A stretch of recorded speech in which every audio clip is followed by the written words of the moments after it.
Welcome to Scope, I'm Hannah Joku. Papua New Guineans are known to be a resilient people, and that is one trait that unites this diversified nation of 1,000 tribes. So hard times, unfortunately, have become a norm. Successive governments have failed to prioritize the informal sector, and it was only recently, in 2018, that the country and a world first conducted a full national audit on the informal sector. Reports revealed up to an impressive 12 million kina in circulation within our cash economy. What the underlying trend is, regardless, Papua New Guineans will find a way to survive. One local startup is the PNG SME Magazine. This publication provides an excellent platform of what is happening in the SME sector, government updates, corporate partnerships, and feature stories of incredible local enterprises.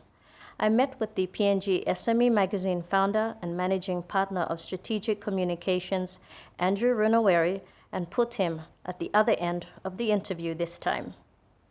I started the SME Magazine, we published in 2015, but the prototype and getting it started went back to 2013 when I was in full-time work with PNG Microfinance as the head of marketing. Being at that level gave me an understanding of the high cost of advertising and marketing for SMEs during that period of time, and also the frequency of having SME stories and news coverage was not that frequent because in mainstream media they're not prioritized. They just sort of push back towards the middle of the back end. If you're lucky, it's tomorrow. If you're not, in most cases, it's 3 to 4 days later.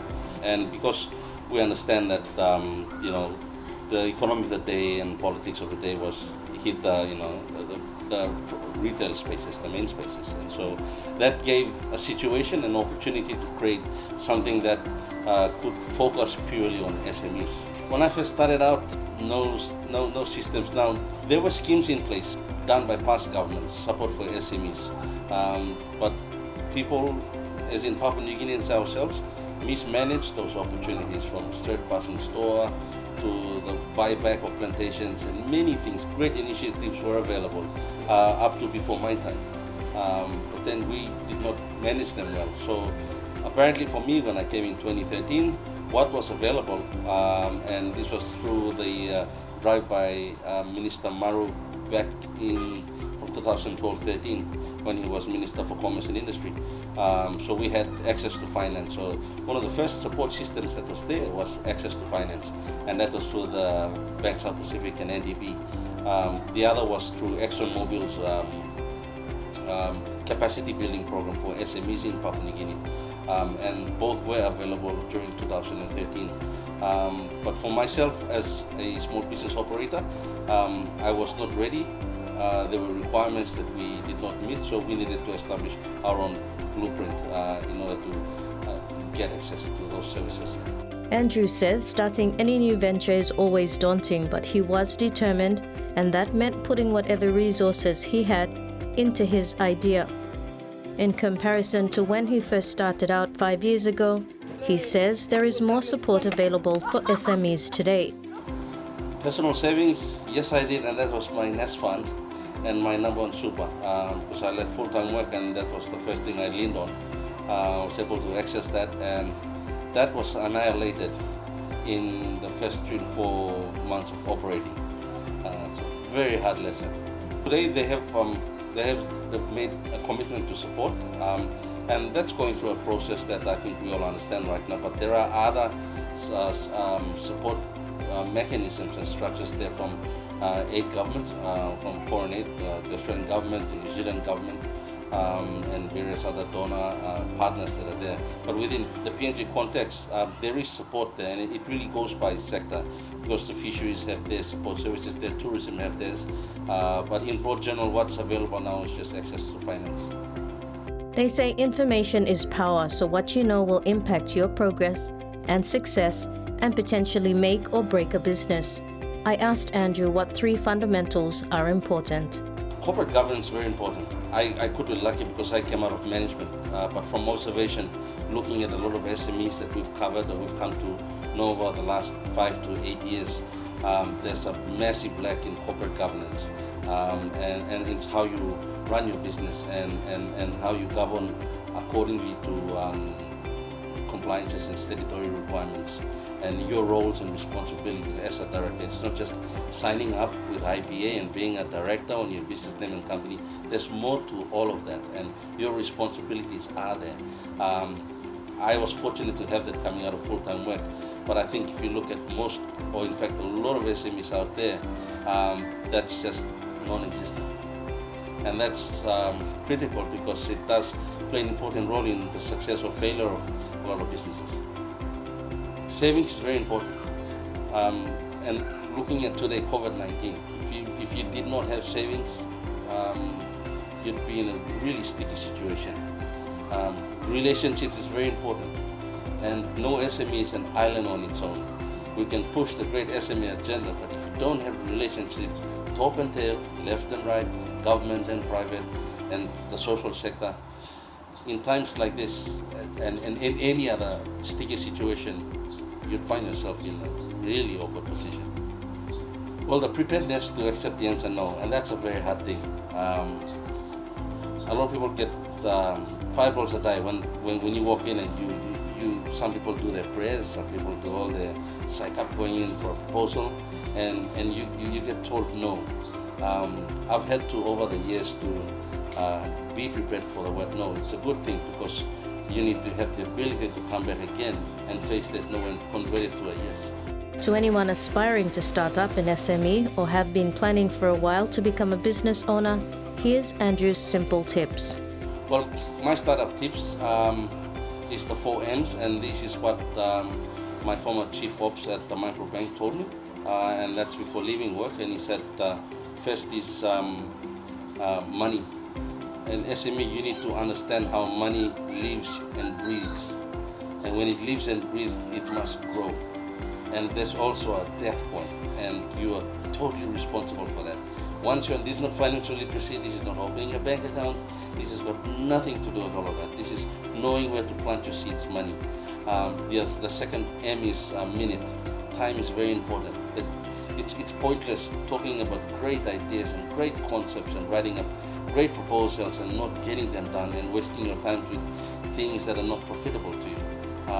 The other thing is men.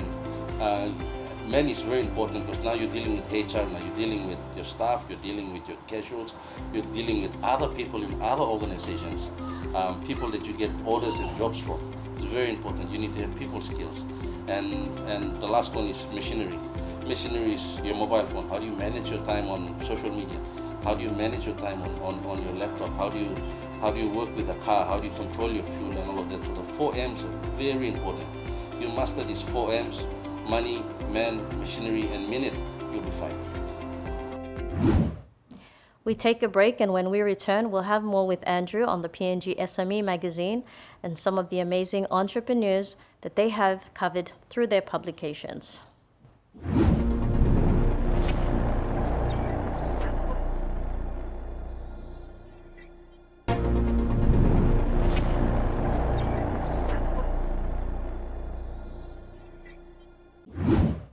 Welcome back. My guest this week is a man whose sheer determination saw the departure from formal employment to fill an information gap for everyday Papua New Guineans wanting to go into the small-medium enterprise.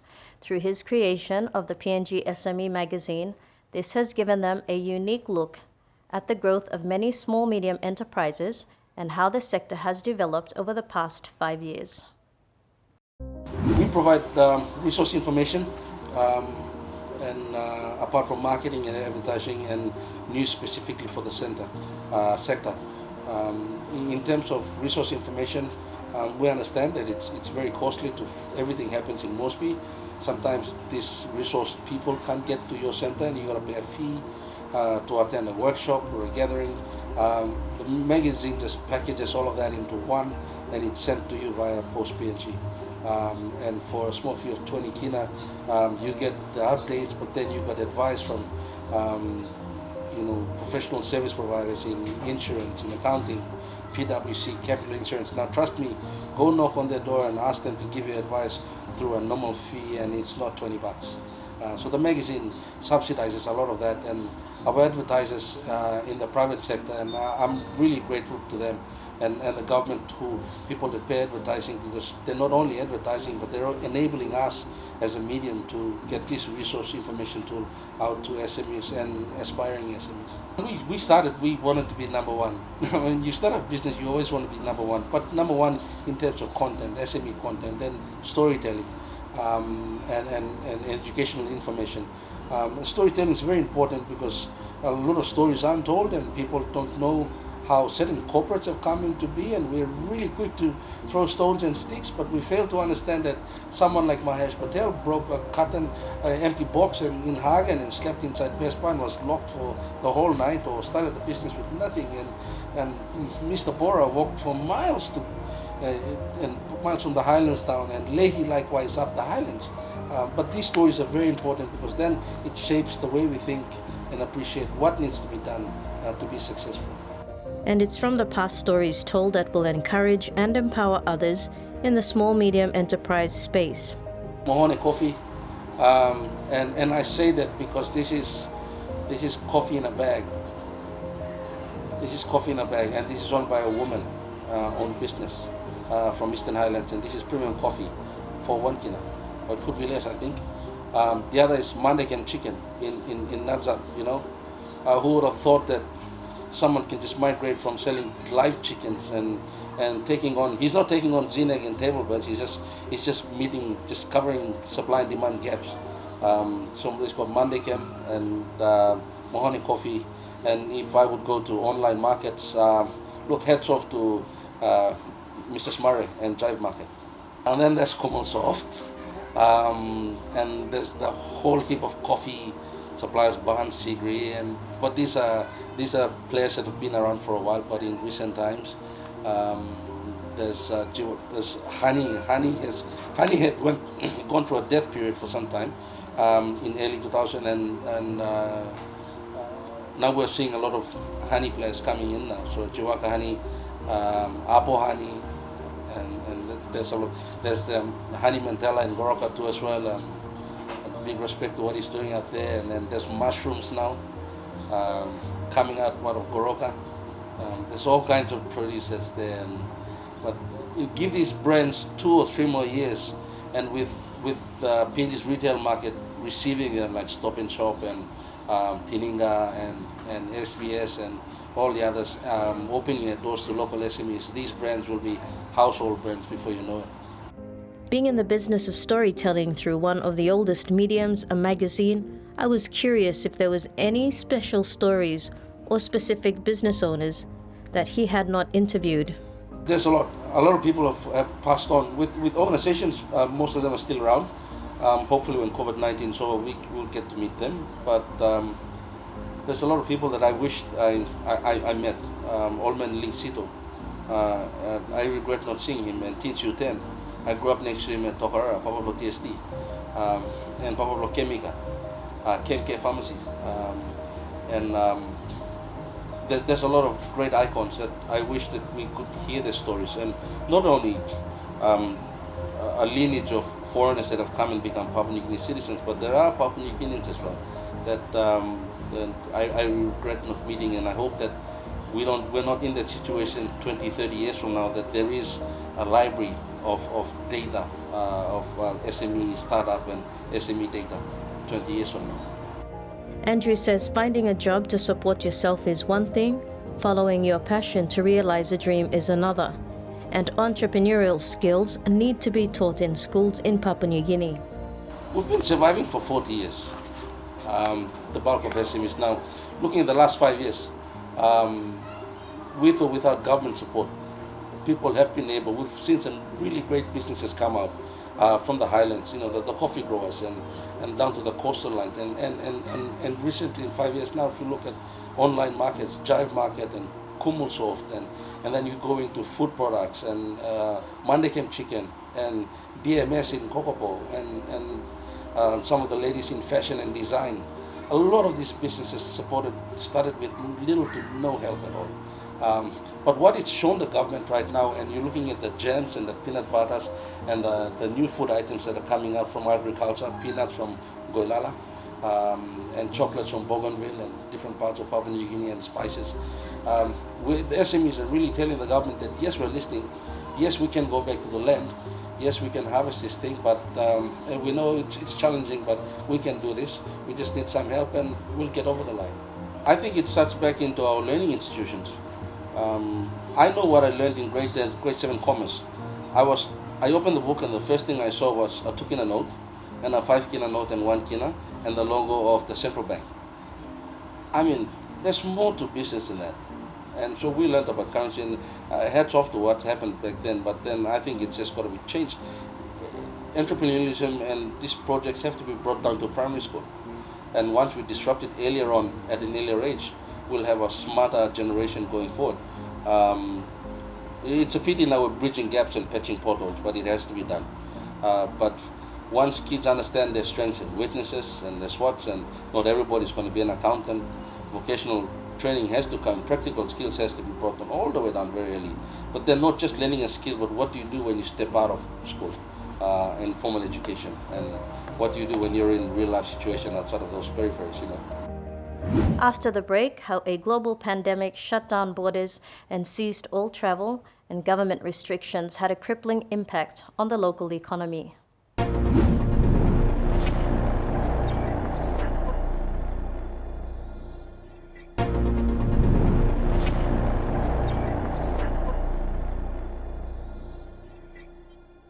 The PNG SME Magazine has hit strenuous times with the onset of the COVID-19 pandemic and is being forced to be innovative and to diversify business, which is the key to surviving any scenario that has a bleak outlook. But how did PNG SME Magazine adapt to the environment, and how are things looking ahead? Pre-COVID was very relaxed. I mean, I myself as a business, we did not see this coming.